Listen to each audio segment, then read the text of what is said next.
बुझा तो लबा औल कहा पे अब हम से रहा तो लबा किल विधाता होनी और दुखा तो लबा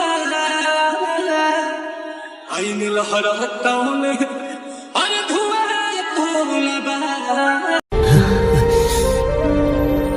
हमरा मौत से अगर तोरा मोहब्बत के दरवाजा खुले वाला रहे तो एक बार मांग के दिखले रहते, हम अपन जान निकाल के तोरा हथेली पे रख दे रहती रे। दर्द दिलावा में उठे लसोरा हो भारी, दर्द दिलावा में उठे लसोरा हो भारी, याद तो हर सतावे तो हम का करी। दर्द दिलावा में उठे लसोरा हो भारी, दर्द दिलावा में उठे लसोरा हो भारी, नैन लोना बहावे तो हम का करी। दर्द दिलावा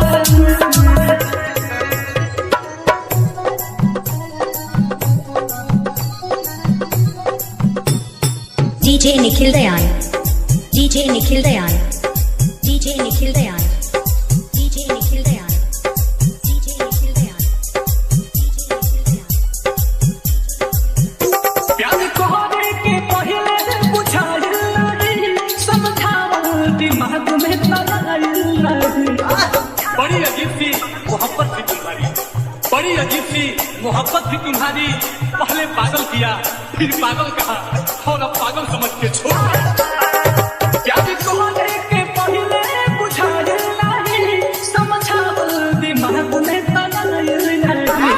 इस उठे तलाके की जाइब मारी, इस उठे तलाके की जाइब मारी, याद तो हर सतावे तो हम का करी।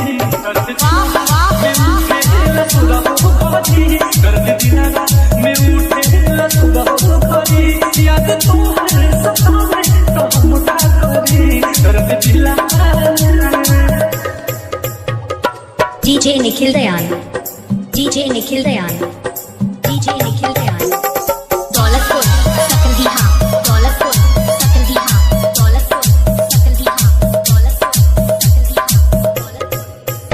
प्यार भइल तो मिठाई हम बटले रही, तोहरा चक्कर में हाथ अपन कटले रही।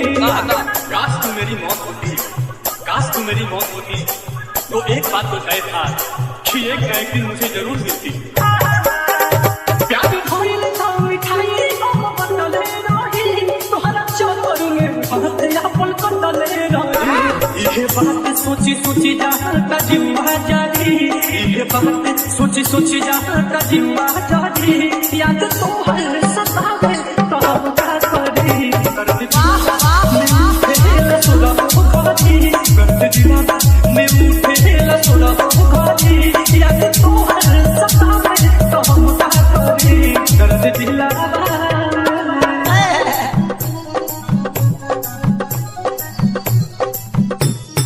DJ Nikhil Dayan, DJ Nikhil Dayan, DJ Nikhil Dayan, DJ Nikhil Dayan, जान से दादा के करा के चहले रही, वो मोहब्बत की मतलब बता दे लेता। हर रोज खा जाते थे वो कसम मेरे नाम की, हर रोज खा जाते थे वो कसम मेरे नाम की, साला कारण तो आज पता चला कि जिंदगी धीरे धीरे खत्म क्यों हो रही है। आतंक रोहिती सहज सहज बतिया कही, नीलकमल के गाँव में डूबा दे लेता। नीलकमला नीलकमला नीलकमला जो तड़पी तपड़ दे पारी, याद तो हर